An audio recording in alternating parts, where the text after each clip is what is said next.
Inside Crime is brought to you by Deterra. The Deterra drug deactivation pouch provides an easy and effective way to dispose of unused or expired medication.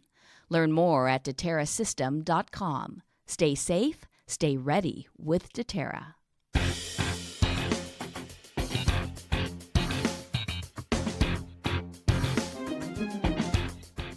I'm Angeline Hartman. I've spent my career as a journalist covering some of the worst crimes in history. My craft is storytelling. My passion is crime fighting. With this podcast, I'm bringing you more stories, candid conversations with crime victims, their families, and law enforcement. We'll journey together as we learn what happens inside crime.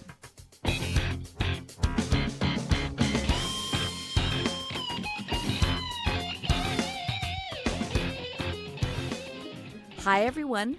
Welcome to Inside Crime. My guest today is Deputy Danny Reyes with the Los Angeles County Sheriff's Department. Danny has spent most of his career in law enforcement on patrol in East Los Angeles. In 2011, Danny was on patrol with his partner when he ended up in a fight for his life. Danny takes us back to that day and explains what happened and how he survived. Welcome to Inside Crime, Deputy Sheriff Danny Reyes. Hi, good evening. Hi, Angeline. Hi, thank you so much for coming on our show. Thank you for the invitation. Let's talk about your career. How long have you been with LA County Sheriff's Department? I've been with the Sheriff's Department for a little bit over 28 years now.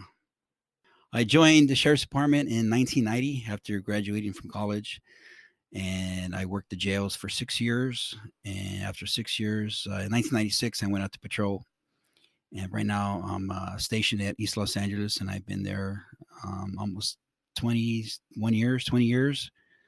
And I'm a field training officer as well as a reserve coordinator, reserve training officer. I also help out with our community relations, and I'm in charge of security for any parades. I also help out with community events. It sounds like you have a good variety. Yes, it is. Keeps me busy. And when I'm not doing the community relations stuff, then I go back on patrol and I help out with our field training program. And I help out with the trainees that are in their latter part of their training to make sure they're okay. And right now, that's what I'm doing. I'm back on patrol. You have a unique experience that you speak out about now. Can you tell me about that? Well, this incident took place back in 2011. I was a training officer and working with a trainee, a person who's new out to patrol, and he was in his 5th week on training. And I was involved in a fight for my life. It was a life and death situation. And a result during the fight, my trainee ended up getting shot in the face, and he ended up losing his eye. I remember that day very clearly. As a routine, as a patrol officer, I stress being physically in shape. And since I became a deputy, and even prior to becoming deputy, I've always worked out. I always try to stay in shape, and I always made sure that I hit the gym. And the only times I did it was when I was injured or had an injury. But throughout my 28 years, you could ask people around, they always knew me for always trying to be inside the gym or doing some type of workout. And so I remember that day I went to the gym in the morning, and I had a protein shake, and as a routine, I would eat something prior to going to work. But I knew I was limited with time, and I was rushing myself, and I thought to myself, when I get to work, as soon as we get our car and we go on the field, then I'll grab something quick to eat. Well, as soon as we got to work, I got in the car, turned on our computer, and next we're getting bombarded with calls for service. So, we go out. It never works out as you planned, right? Yes, exactly. Especially in patrol, you can never make plans. And so as soon as we got in the car, and as a training officer, you want to go handle your calls. So we went out, handled our calls, and in between calls, I actually had a parolee at large. He took off running from us, and we set up. I got some other units with me, and we started looking for this guy. And by the time I knew it was already 7 p.m. And the last thing I had in my stomach was a protein shake, probably about 7 o'clock a.m. And Oh, I felt wow. it, and I was up in the hills of East Los Angeles, up in City Terrace, and I told my trainee, I said, you know what, I can't focus. I need to go eat. I'm feeling lightheaded. I don't feel good. So I decided, you know what, now's the time to go to the station. My wife had packed me a lunch, so I actually it was a dinner, and I had it at the station. I told him, let's go to the station, and I'll pick up my lunch, and I'll get something to eat. So drove down the hill from City Terrace, and I came across this vehicle, and the vehicle where it was stopped. Just give you a little background about the area. The area is known for narcotics. It's a gang infested area, and the car was illegally parked. And so the first thing that crossed one's mind is, besides them being illegally parked and having them move on, was, that there was a house that sold narcotics. And I thought, okay, maybe they're there to pick up some narcotics. And Hmm. that could be a quick arrest for me. I can go to the station, and while he's booking whoever we arrest, I can go grab my lunch. That was the plan. So we drive up to the vehicle, and I actually drove alongside of it. I wanted to see who was inside of it. And as I passed it up, I saw there was a female driver. Didn't think anything of it. And I told the trainee, hey, tell her to move the car because they're not supposed to be parked there. Well, I continued driving, and I noticed the car was still there. But as I passed them up a little bit, I saw that there was a male passenger. And I remember as we stopped to look at them, the guy wouldn't look at us. The individual that was sitting on the passenger side made no effort to look at us. And normally we'll get the, okay, deputy, we'll move it, and didn't say a word. So that obviously grew my suspicion right there. So I backed up, and I asked the trainee, Deputy Ahmed, speak to the driver, and I wanted to see the actions of the passenger, and still wouldn't look at us. Okay, so that was a red flag right there. I got out of Now, the car. can you now? So yeah, that's what I wanted to make sure that I'm visualizing this correctly. So when you say speak to the driver, you're telling him to basically get out of the car and make contact with the Well, driver. initially it was when I was I told him, ask her what she's doing, why are they parked there, just simple questions, trying to get a feel of why they were stopped there. And I remember she was telling my trainee that she was fixing her ankle or her knee brace, and she mentioned something about fixing a knee brace, that they had just stopped there and they were going to leave. And so as my trainee's asking her questions, that's when I noticed that the passenger, the male passenger, he wouldn't look at us. And so And where are you standing at this point? we're actually still in the patrol car. We're parked parallel to them. Oh, I see what you're Yeah. saying. So it wasn't really a traffic stop per se. Hmm. It was more of just a contact. Hey, move on, move your car on. But then when I noticed that the passenger wasn't, looking at us and wouldn't say anything, then I decided, you know what, let me go contact him. I wanted to go speak to him, and that's when I walked up to the passenger side, and I recognized him as somebody, a local gang member who was on parole. I hadn't seen him in a while, but I don't think he recognized me. And so as I stood there talking to him, I noticed he was really nervous. He was fidgeting. He was moving around. And one thing that caught my attention was he was holding on to a Dr. Pepper soda can. Hmm. And at one point, I knew, since he was on parole, a person that's on parole is subject to search and seizure. So you can search him at any time. Those are part of parole conditions. Hmm. And so I I asked him to step out, put the soda can down. And when he put the soda can down, um, it started spinning on the floorboard. And I expected his immediate reaction would have pick up the soda can because it was a nice, clean car. And Hmm. when he didn't make any effort to pick up that soda can, I knew there was something wrong with this. I knew something was up. And so I immediately opened up the door. And of course, he jumped out, caught me off guard. And you got to remember, I wasn't 100% focused because of my lightheadedness and the fact that I hadn't eaten. And I put myself in a really bad position at the time. And so he steps out, he pushes me back, catches me off balance, and he started running down the street. And in the back of my mind, I'm thinking, I'm not going to let another parolee get away from me. So he took about 5 steps, and I came up behind him, and I was able to tackle him to the ground. And as soon as we went to the ground, the fight was on. I was fighting with him on the ground until my trainee, who a couple of seconds later, I saw him running towards me. And in the back of my mind, I'm thinking, okay, once the trainee gets there, We're going to handcuff this guy, and I know he's on parole, but we're going to find out, why did he take off running? That So point, you guys are kind of tussling on the ground. You're both. Yes, we're on the now ground. we're both on the ground. The trainee, Deputy Med, joins us, and now all three of us are definitely on the ground. We're grappling with him. There's punches thrown, elbows, and at one point, I try to get on my radio to put out the assistance call, the deputy involved in the fight. And as soon as I let go, I sensed that he was starting to get up on his feet, and he was overpowering both of us. And at that point, I try to grab him again, hold on to him, and that's when I heard what sounded like a firecracker. And if you talk to a lot of people that are involved in shootings, and they'll tell you, even people in the streets, they'll tell you when they hear it always sounds like a firecracker, and that's exactly what I thought it was, a firecracker. But why would anybody be popping firecrackers in January, right?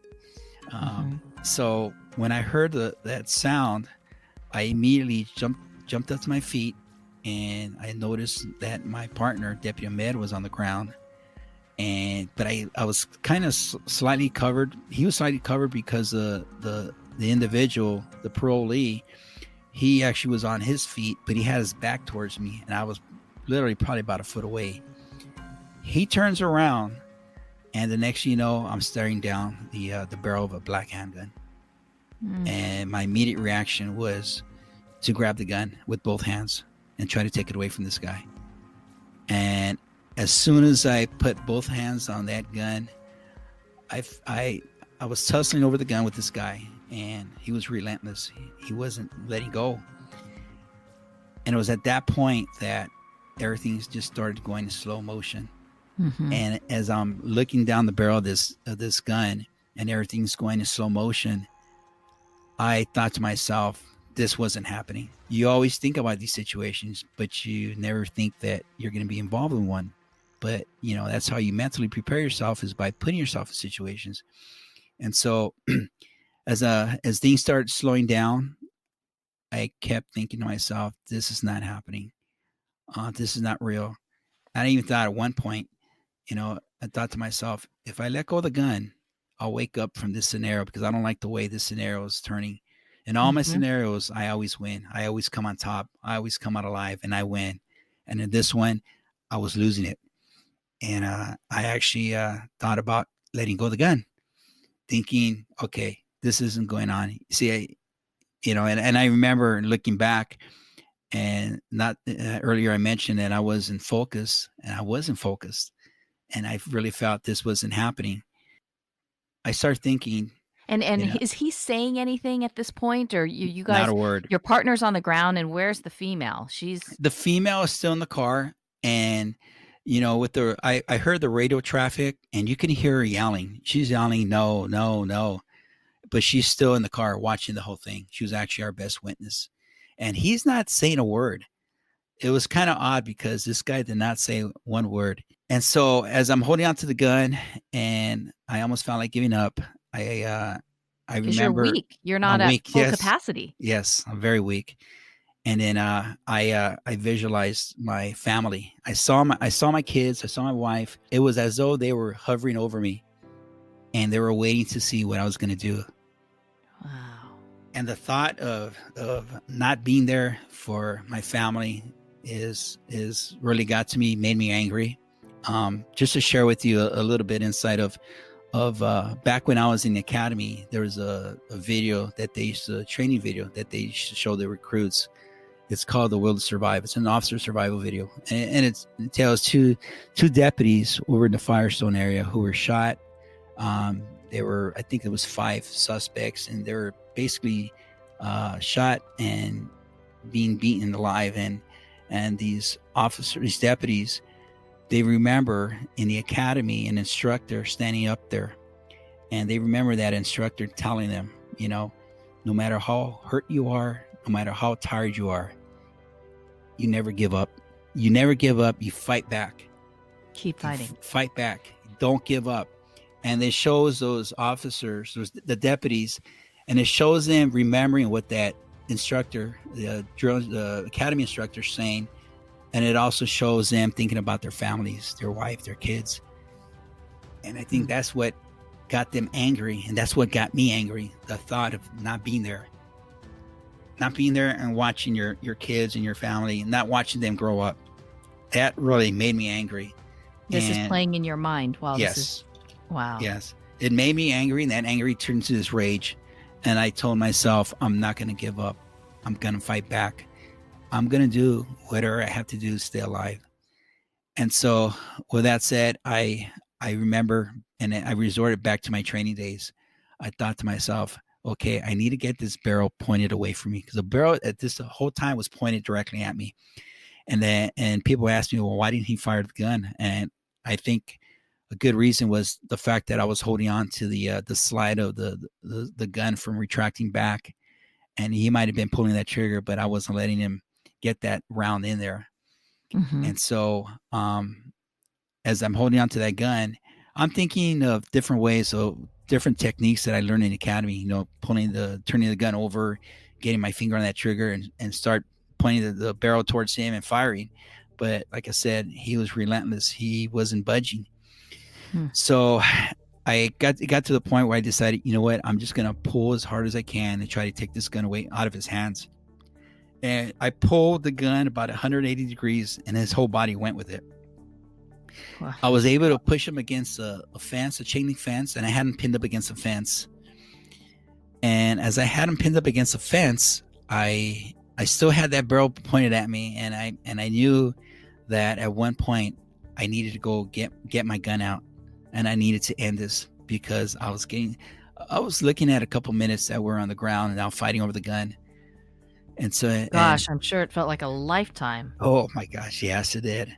It felt forever. And as I had him pinned up against the fence, and I knew that I had to get my gun out, I was able to turn the gun away from me. And as soon as I turned it away, I went down to reach for my gun. And at that point, he fired 2 rounds. He fired twice. And luckily, I had the barrel pointed away from me. The bullets, I found out after the investigation that they hit a car that was just up the street.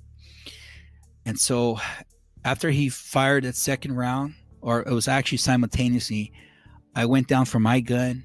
I came over and I pointed directly at his face, and I fired two shots. And I knew that that's the only way I was going to end it, because I knew if I didn't, he was going to end up killing me. And if he already had killed my partner, he was going to kill both of us.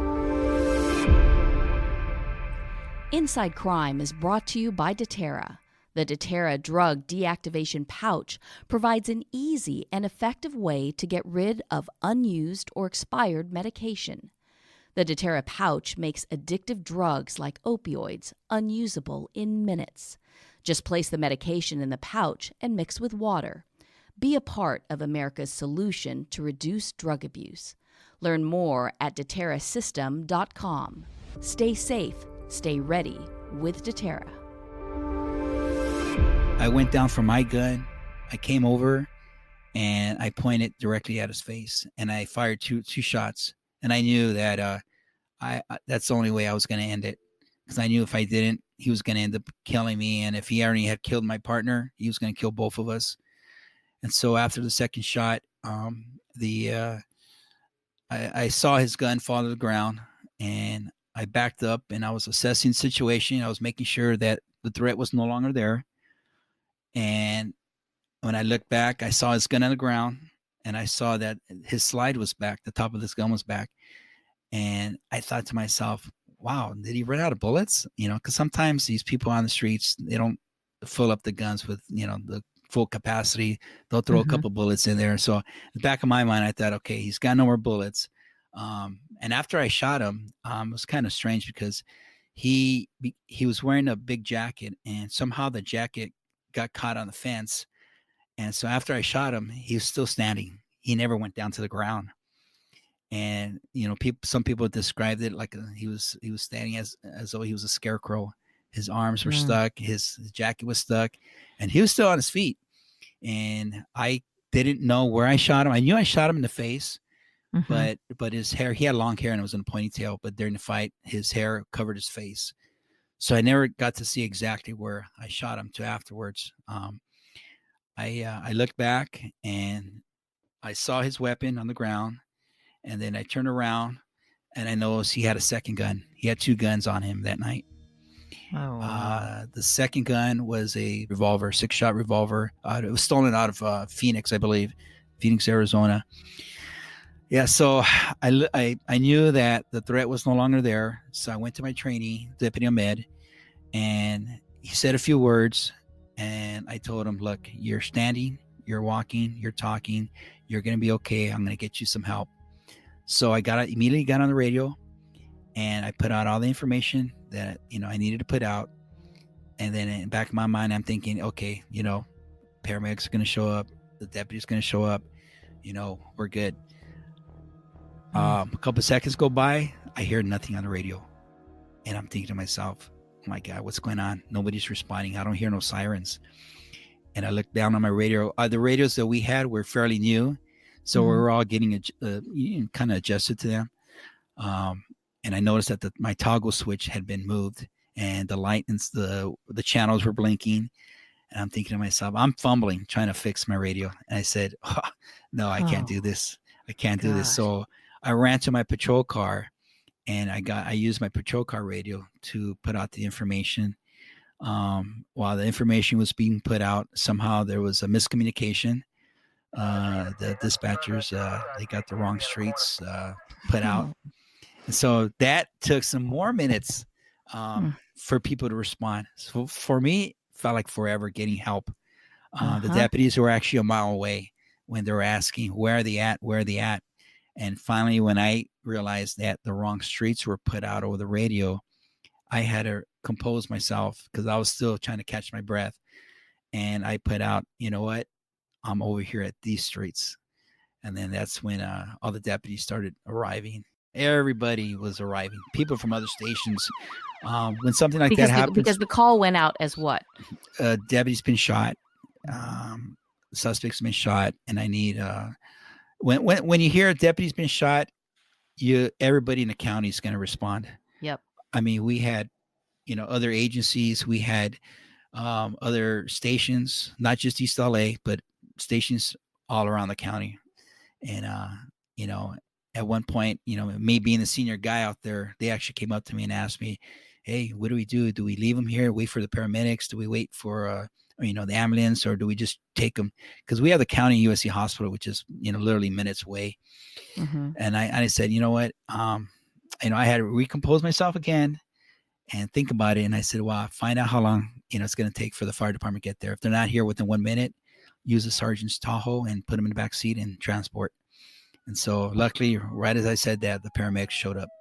And like I said, he was transported to the hospital, and through many surgeries, as a result, he ended up losing his eye, and he's got a prosthetic eye, but he's still in the department, and the sheriff allowed him to stay, working. So it was quite an experience. So I'd like to share this experience with as many people as I can, and, and hoping that it has an impact. And it did. We actually had 3 deputies shot on duty, I say over a month ago. And we had a barbecue for one of the deputies, and I was there, and I happened to show up a little late, and he came over to me. He saw me, and he had this big smile on his face, and he came over to me. He goes, Danny, I got to give you something. And I'm thinking, what are you talking about? I had no idea what he was talking about. And he goes, come up with me, because I want to present this to you. And I'm thinking, I'm puzzled. I'm like, what's he going to present to me? I go, he's the one who got shot. And so he went up in front of everybody, and he pulled out a challenge coin. It was a gunfight survivor challenge coin. And he told everybody, he said, I just want to say one thing, is that I want to, thank Danny for him sharing his story. Because I remember listening to his story one day, and I was involved in a fight for my life, and I was fighting with somebody who had a gun. And I remembered his words of never giving up. And he goes, the reason I'm here today is because of him, and I wanted to thank him. Man. And that was I was shocked, and I had no idea. And to know that my sharing of my incident did have an impact on one person so far, it was a great feeling, and to hear that was awesome. It was a great feeling. Well, I'm sure your story has impacted many people that just it may not have told you, have never told you, you know? So it I hope is, so. yeah. Do we ever find out what, like, I mean, I know you said the guy was a parolee, but like, was Yes, there, what was the deal that day? Why did it, well, a little background about this individual. He had just come out of prison. He did 7 years in prison, and the last time he was in prison was for shooting at somebody. Um, that I'm 5'6", about 170 pounds. This individual is 5'10", about 250 pounds, much larger than both myself and my deputy med. That night, they found traces of PCP, methamphetamine, cocaine, alcohol, marijuana in his system. So the last thing he said to the female driver was that he wasn't going back to prison. And I think he was going to do whatever he had to, whether it was me, Ahmed, or the next deputy or officer that pulls him over. He was going to kill one of us before he went back to prison. And I think that's what his mind was set on doing. Those were his last words to the female, and she was our best witness. She actually witnessed the whole incident. She saw the individual pull the gun out of his waistband, pointed to Deputy Ahmed's face, and shoot him. And I talked to other people, and they said that this guy was eventually going to probably kill an officer or deputy down the line if you wouldn't have done what you did. When you tell your story, you make it a point to start talking about your day early on that morning, right? Yes. And yeah, and how everything else led to that situation, led up to that point, how you were prepared or not prepared, right? Mm-hmm. Yeah. So your message to people is what? Stay in shape. That's one of the key things that I think kept me alive that night. The fact that I could stay in the fight.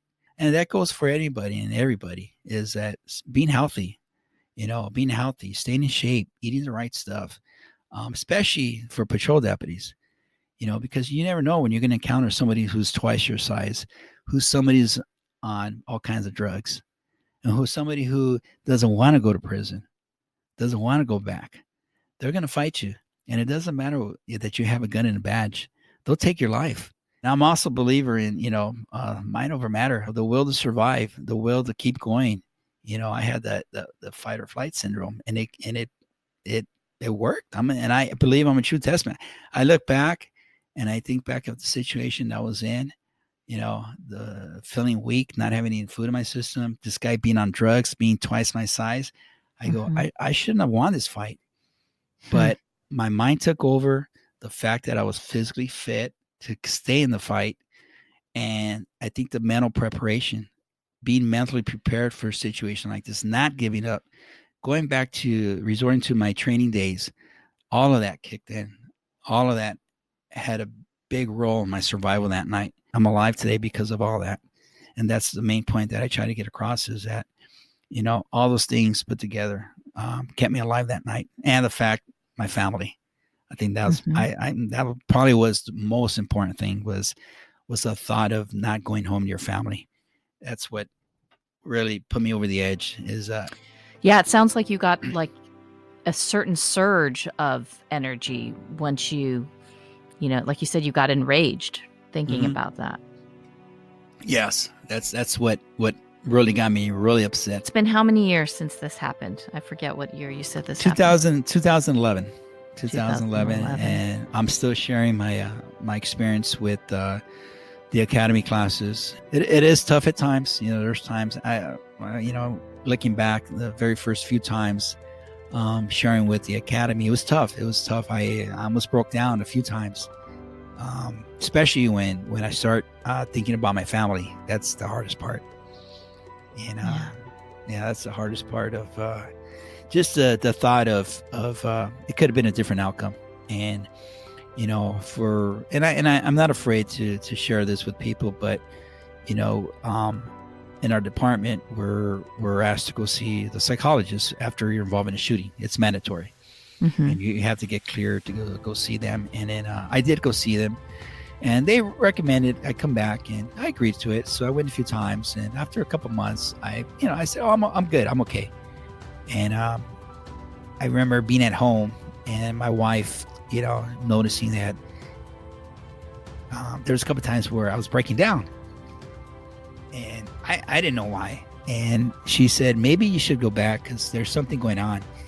And I knew why, because you look back and you reflect on everything that's around you. And when you have that thought process of, you know what, there was a chance that, you're not there. You wouldn't be here.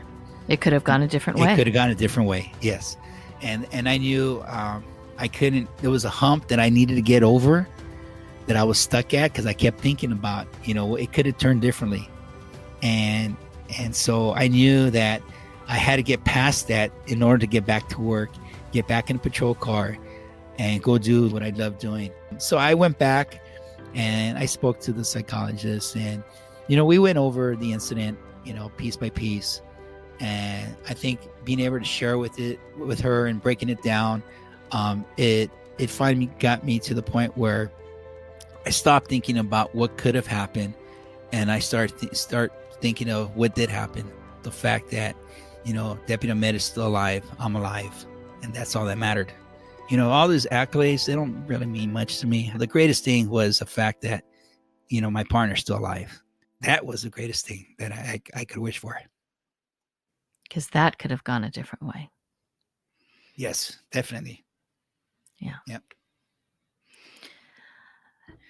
Wow. Well, you certainly have quite a story, and we're so grateful that you share it and you continue to share it, because I do think it's important. What would you say to new people on the job now, as a veteran that you are? What would your advice be to them? Stay shape, stay mentally focused, treat people with respect. And I know that our Sheriff Villanueva, that's one thing that he stresses, is respecting the community. It's a big thing for him. And I agree. I've always had that same philosophy that, you got to go out there and treat people with respect and talk to the people, talk to the community. The night of the shooting, and there's a video, and you'll see some people coming out of that house holding towels, and they came out and they were applying pressure to my trainee. Mm-hmm. These are people that are drug dealers, but the fact that they knew it was me involved and they had respect for me, they came out and they actually guided the deputies in. And I remember hearing them telling my partner, "You're going to be okay. You're going to be okay." They were actually, helping us out. Deputy Reyes, thank you so much for sharing your story, and thank you so much for your service to your community. Maybe they don't tell you every day, but we certainly appreciate you, and I am sure your community appreciates everything you've given. Thank you, Angeline. Really appreciate that. And that's it for this edition of Inside Crime. Thank you so much for listening. I'm your host, Angeline Hartman. Be sure to subscribe so you don't miss an episode of Inside Crime.